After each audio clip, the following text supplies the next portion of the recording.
Mr. Duncan Stone Street.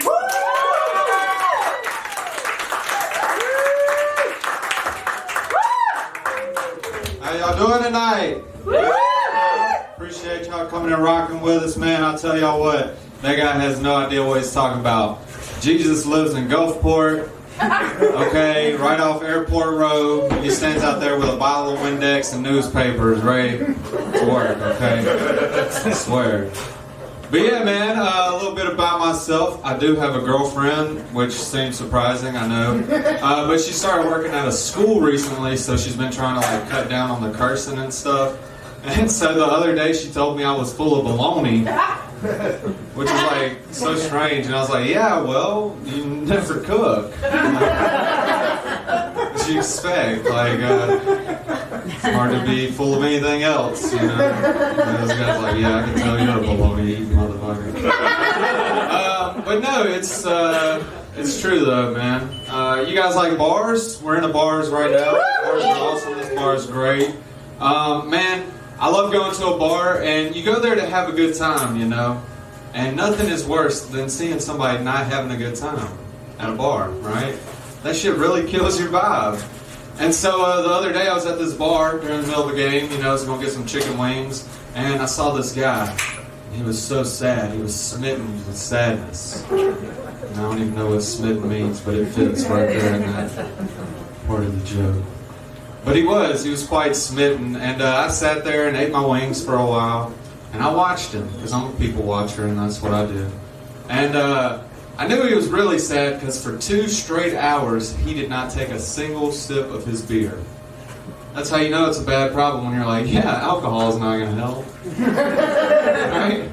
I mean, shit, we all got problems. Hell, that's why we're all here drinking tonight, right? You know, it's a Wednesday, we ain't got nothing better to do. So I was going to be nice. I was going to pay it forward. I went up to this guy. I said, yo, man, I noticed you're kind of having a bad day, and that shit's really killing my vibe.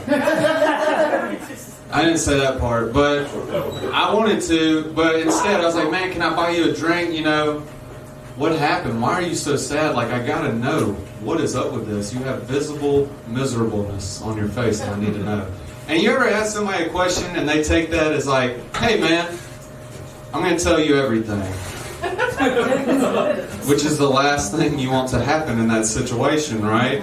And this guy just starts going on and on. He's like, man, I appreciate this drink. I got fired today from my job. And I was like, oh shit, I did not expect that. Okay. I was like, well, damn, man, what do you do? And he just started spewing it all out. He's like, man, I went to college for 10 years just to get this one job.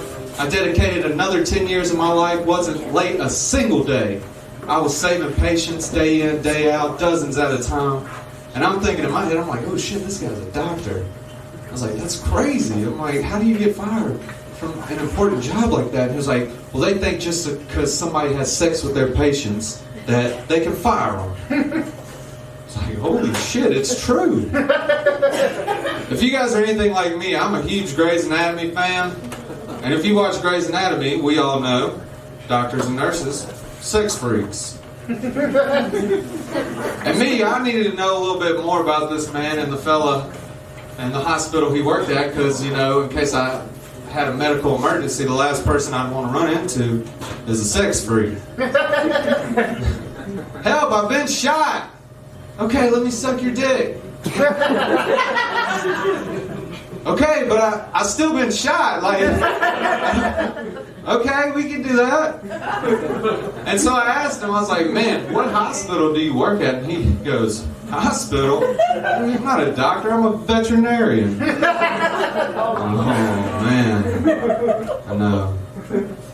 That's a tough one to swallow there. I got an appointment with him in a couple weeks. Look at that guy, you know. But I work now, for real though. It doesn't look like it, but I do. I'm a delivery guy. I deliver luggage for the airport, man. It's a cool gig, you know. It gets the bills paid and all that.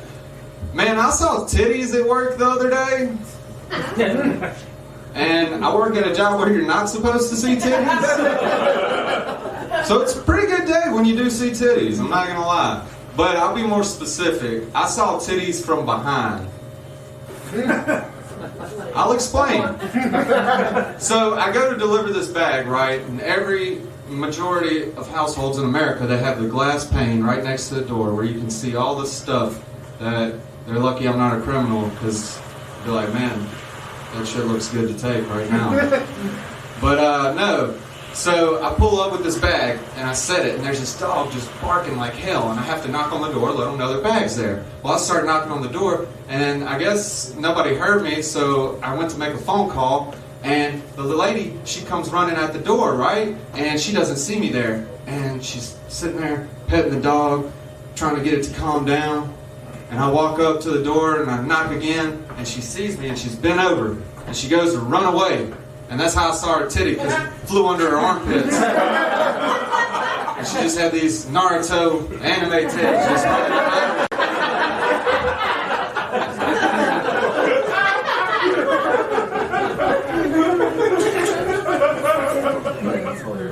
I was a little scarred, I'm not gonna lie. But hey, it was a good day. I got to see titties at work, you know? Not a bad day. But yeah, in that moment I was like, the only thing I could think of, well, there was two, you know, this could be a porno, or this is just a test. And I think I passed the test, because I ran away. I was like, I love my girlfriend!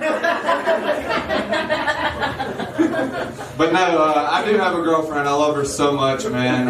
It's strange though, my dad always told me growing up, he was like, son, don't ever expect a woman to tell you anything she wants, okay? You have to pick up the hints in life. Right? And so I didn't really understand that until I got in this relationship recently, you know.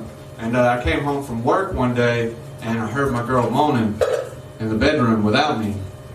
And so I picked up the hint this bitch was cheating. And so I was concerned, you know, and I'm thinking about all this, you know, you just get these primal instincts. I just bust open the door. Dah!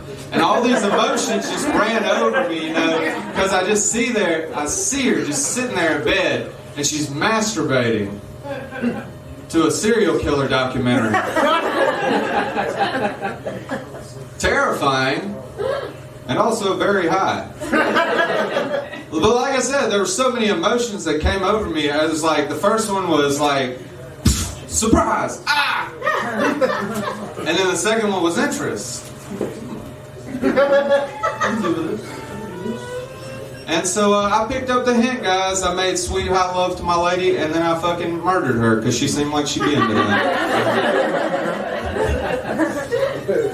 But it's true though, man. I do love my lady. She's great. Mostly I like having a good time with my lady. We like to do nasty things together, and it's a good time, you know. One of the first times we hooked up, it was such a great experience. I discovered a new love, okay? Finger banging. Right? Let me tell you, it's great for everybody, alright? It's safe, it's easy to clean up, you know, you just treat it like chicken wings and just wipe it on her couch, I don't know. And last ditch, worst case scenario, if you can't find nothing else, she has a dog or a cat that's running around. Oh my God. You just give them a good pet, pat them on the head, whatever. Whatever you gotta do, bro. You do you. But I do, man, I love it. And one of the first times we did it, she had to help me, and this is how I knew she was the one for me, man. She talked me through it. And I'd never been in a situation like this before, you know, I'm a young man, and I haven't been out there in the world that long. And so I go to get my fingers in, and she's sitting there talking me through it. She's like, all right, when you get in there, just act like you're scratching the back of my belly button. I was like a kid from Talladega Nights. I was like, I don't know what that means, but I sure do love it. And so I'm just sitting here, and you know, that first time it opened a lot of doors, man. It did. I had to do my research after that, you know. And so I went deep into the finger banging archives, okay? At least this deep, okay? And so this world is amazing. Did you guys know how many options there are? Like, okay, so for the classic people, you got the shocker. Everybody knows that one, right? And if you're a sci-fi nerd and you want to get your pointy ears on and have a good Star Wars, Star Trek night, whatever, you got the Spocker, right? My girl, she told me she's a quarter Italian, so out of respect, I hit her with one of these. And favorite, you know. Now this next one, it's called the Angry Bass Player. And you just put on Another One Bites the Dust and you just follow that bass line the whole way there. Music does the work, you know. But one of my personal favorites, you know, it's called the minivan. Anybody got an idea, you know? No? Yeah, it's 2 up front, 5 in the back. Yeah. And the best part about doing these horrific, disgusting sexual acts with your significant other is telling your friends at work the next day, you know? That's the best part. And so I worked at a kitchen at the time. It was like working on a pirate ship, man. You could say anything. And I hit my girl with the minivan, and so I had to tell everybody. So I went and told my friend, you know. It's like, hey, bro, I hit my girl with the minivan last night. And, you know, he's a piece of shit. He goes, how's the van? My name's Doug Stone Street, guys. Thanks for coming.